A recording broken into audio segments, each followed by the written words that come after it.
Assalamualaikum. Hi, my name is Nasir, and today I'm going to share with you some input on plant morphogenesis. So, what is plant morphogenesis and what is the importance of studying plant morphogenesis? We will go through this together in this video, which will be divided into 4 parts. The first one is definition and concept of plant morphogenesis. Second, examples of plant morphogenesis. Third one, factors affecting plant morphogenesis. So the first 3 parts will be answering the first question, which is what is plant morphogenesis? And the final part, which is the 4th part, is important reasons to study plant morphogenesis. First one is definition of plant morphogenesis.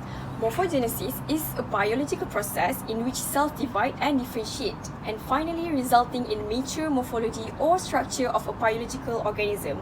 So, plant morphogenesis concerns the origin and development of physical form and external structure of plants. Also, the coordinated arrangement of plant cells into tissues and organs. In other words, plant morphogenesis is the development of plants' form and structure which involves several overlapping developmental processes, including growth and cell differentiation. Okay, when we're talking about development of plants, there are few things that need to be understood and how they are actually related to plant morphogenesis. It's the developmental process of plants that we usually heard, which is plant growth, plant differentiation, and plant development. So these 3 are different but related to each other. First, plant growth. Plant growth is the increasing of plant volume, mass, or size with or without formation of new structures, such as organs, tissues, cells, or cells organelles. Whereas, plant differentiation is when the plant meristematic cells differentiate to different types of cells, tissues, or organs. And plant development is more like to the total process and results of the plant growth and plant differentiation. So they all are just like the sub-process under plant morphogenesis, and there are other processes involved such as cell division and cell cycle. So we have understood that the first 3 processes in plant morphogenesis, which is plant growth, plant differentiation, and plant development. So next is to understand the cell division and cell cycle. In brief, cell division is the mitosis and meiosis process of each plant cells to produce new daughter cells, which also contribute to the plant growth, development, and plant morphogenesis eventually. G1 phase is where the gap occurs. No synthesis of DNA occurs here. S phase is the phase for DNA replication in the cell. So the amount of DNA influences the duration of S phase. So the higher or the more the number of DNA in S phase, meaning the longer the duration of S phase. G2 is almost the same as G1, where no synthesis of DNA occurs here. And here is the final preparation for mitotic phase. M phase is where the cell nucleus is divided. It also goes along with cytokinesis. Okay, so cell division and cell cycle plays an important role during all phases of plant development. Also, it does not work alone. There must be a biochemical machine that controls the progress in the cell cycle, such as protein kinase and activating cyclin subunit. Okay, let's go to another part in this video, which is examples of plant morphogenesis. So the easiest way to understand or to explain plant morphogenesis is of course by looking at the examples. So let's look some of examples in plant morphogenesis, or we can say that the plant development examples in plant morphogenesis, so that we can understand more what is plant morphogenesis. Okay, the first one, egg cells which developing into a new complete individual. We can see the egg cells develop and differentiate to become new organism, and it's a complete individual organism. The second one is spores germination. We can see how it spores and then its growth and differentiate in different type of cells and tissues to become roots and become shoots. So these all kind of things are something that related to plant morphogenesis because it is related to the plant growth and differentiation of the plant. And then explants, which developing into complete individual or different type of plants. And we can see how shoots, tips, giving rise to shoots become a complete shoots, and then the root tips underground developing into the secondary roots. From the primary, they become secondary roots. And then also another parts of the plant is leaf. So we can see how leaf primordia or the structure of the leaf are different from any types of plants. Each type of different plants have different leaf primordia. So this is all also included in plant morphogenesis. So as we can see from the examples, all of these showing that the plants growing, the plants divided in cells to become different tissues, different organs, and this is where we can see the plant developed. And it is what we call plant morphogenesis. Okay, now let's move on to the third part of this video, which is the factors affecting plant morphogenesis. Of course, plant growth and cell differentiations are not suddenly happen like that. They must be occurs or happen under certain factors. So there are several factors affecting the plant morphogenesis. The first one is genotype. Genotype is genetic factors that contribute to the response of plant tissues in culture. So different species has different genome and also has different expression of its DNA. For example, for callus culture, ability to form callus and growth rate depend on varieties.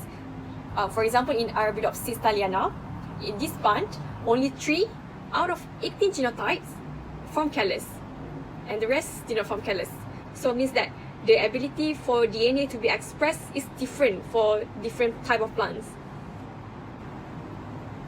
Second factor is substrate. Substrate is component of nutrient medium that will affect the morphogenesis, the plant morphogenesis.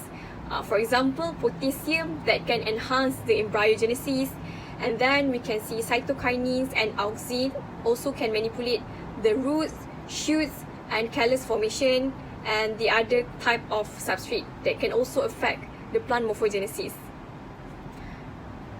The third factor is physical factors.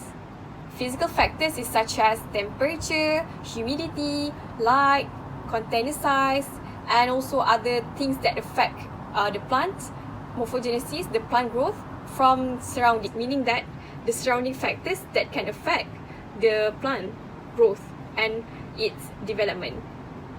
And the fourth factor is related to explants, which means it depends on parts of which explants is taken. So the explant's physical type, size, and condition can also affect the plant morphogenesis. So these 4 factors, genotype, substrate, physical factors, and factors related to explants, can affect the plant morphogenesis either indirect or directly.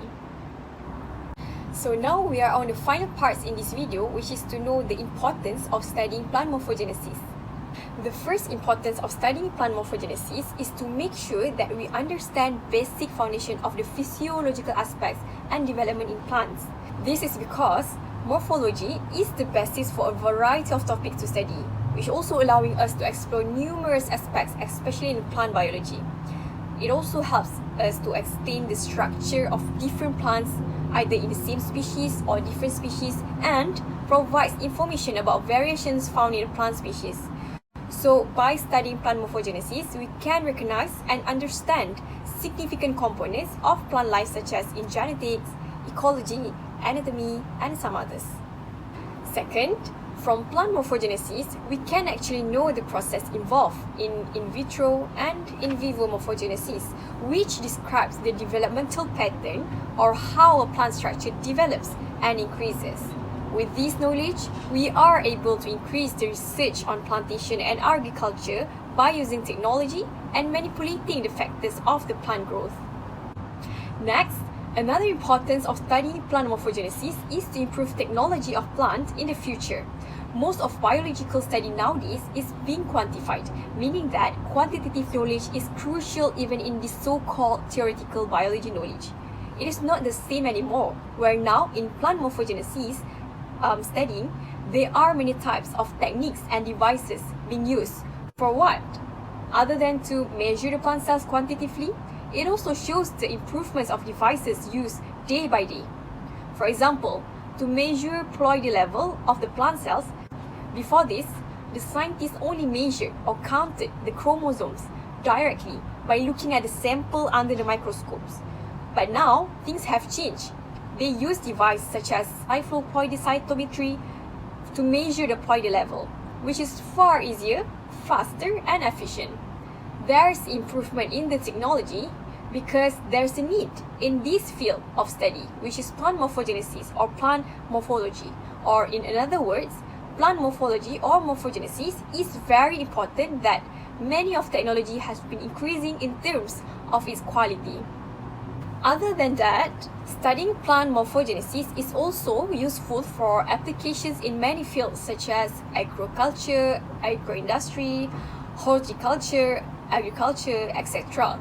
This is because by knowing how the plant grow and differentiate itself, we can know how to grow, handle, store and process our plant vegetables and fruits. For example, to increase the crop yields, applying the concept of polyploidy can increase the plant's diversity and also aid to crop improvement. This improvement is in terms of its quality, resistance to any disease and infections. Next, or maybe the final importance of studying plant morphogenesis, I think this is the most important reason of all.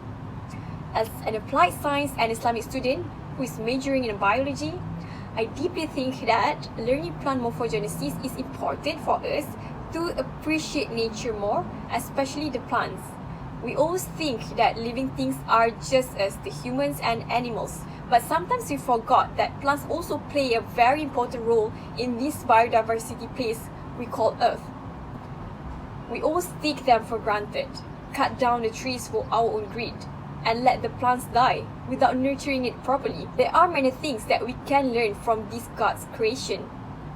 Because Allah also said in the Quran, in Surah Al-An'am, verse 99, "And it is He who sends down rain from the sky, and we produce thereby the growth of all things. We produce from it greenery from which we produce grains arranged in layers, and from the palm trees of its emerging fruits are clusters hanging low, and we produce gardens of grapevines and olives and pomegranates, similar yet varied. Look at each of its fruit when it yields and at its ripening. Indeed, in that are signs for people who believe." So based on this verse of Quran, talks more in depth about plants and fruits, mentioning how Allah has created grapevines, olives, and pomegranates.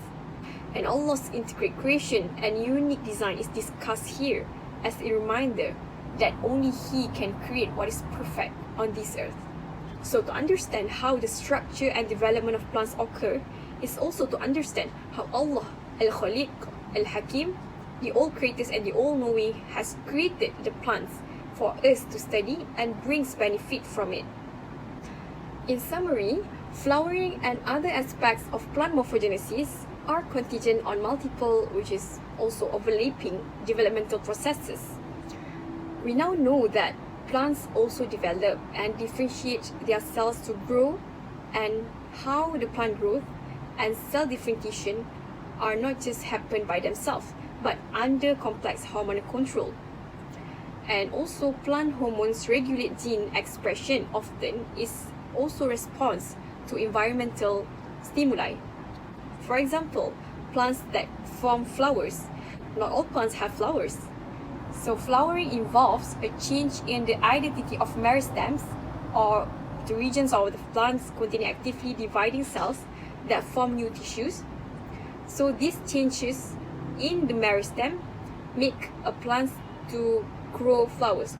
So by knowing all of these aspects in plant morphogenesis, hopefully can make us understand the plants better. I think that's all from me for now, and hopefully we have answered the questions of what is plant morphogenesis and what's the importance of studying plant morphogenesis. Until we see then, Assalamualaikum. Bye-bye.